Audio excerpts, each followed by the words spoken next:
Hey, I'm Breena, one of the co-founders here at Quin, and in this video, I want to walk you through guidelines. Global guidelines are standing rules that apply to everything Quin does. So every email it drafts, every task it creates, every conversation in the dashboard. Think of them as background context, things that Quin needs to know about how you work that are true no matter what it's doing for you. So let's start by going to the settings. And then on the left-hand side here, you'll see guidelines. So some good things to put here are how you refer to clients, teams, or organizations. Shorthand that Quinn wouldn't otherwise know. Like, for example, in mine, I say whenever I refer to the team, always assume I'm talking about Jeremy, Jason, and Gabe. So things like that can help contextualize things for Quinn and know that reference. And these are things that I'm going to be doing, obviously, across note taking and chatting with Quinn. So they're just things that are relevant across the board. What most people have trouble with is that not everything should be a global guideline. If an instruction only applies in one context, like how you want your meeting notes formatted or how email replies should sound, that's when it belongs inside the workflow. So, for example, the note taker has a guidelines field down here at the bottom. Email replies also has one as well, which you might include some details in. So if something applies only to a specific workflow, you're going to want to click on that workflow and add those guidelines there. And the reason this matters is because every global guideline gets loaded every time Quinn does something. So a rule about a meeting note format doesn't need to be read when Quinn is drafting a follow-up email. Keeping things in the right place makes Quinn's behavior more consistent, and it just keeps your credit usage in check as well, just to make sure that Quinn is working most optimally.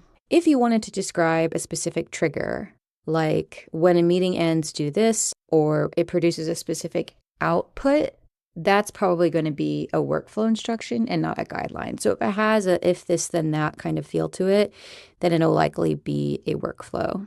Now, let's get into how to write guidelines. So specific beats vague every time. Something like always refer to clients by their first name is something that Quinn can act on, but be personal with clients really isn't. It's a little bit more vague. So you'll want to make sure that you are as specific as possible. And when it comes to how many, I get this question a lot, like how many guidelines is too many? 10 clear, specific guidelines will outperform 30 vague ones every time. So you want to make sure that you're really keeping those guidelines tight, and there's not a chance that they're contradicting either each other or the guidelines that are in your workflow. To add a new guideline, you'll come to guidelines and click add guideline. And here you can add a title. So say, for example, you wanted to add naming conventions here, and then you wanted to add some details about Joe Smith or Joseph Smith. Always goes by Joe. Rachel Matthews always goes by Ray. Things like that. Naming conventions are a really great guideline to put here. Now, obviously, this is not very detailed, but if you do have some sort of guideline that you're just using natural language to spell out, you can click this optimize button here. And what that's going to do is Quinn's going to review those instructions that you put in and make it a little bit more predictable. So it adds typically a sentence at the top with the context of the thing that you want, and then it will add a little bit of more detail here just to make it clearer. From there, you can also choose who has access to this guideline. So this one, maybe it's relevant to all my team members because anytime anyone is speaking to Joe or Ray, I want to make sure that they all are using those naming conventions. And so I can click all team members, optional or required, and then I can go ahead and hit save, and those folks will be able to use that guideline. For this one, just for the sake of this example, I'll go ahead and just save it to me. So that's really the overview. Global guidelines are for context that truly applies everywhere. Specific workflows, which you can find under workflows, have their own guideline fields and use those for anything that's only relevant in context. If you want to go deeper, there's full documentation at our help center at heyquin.io/help.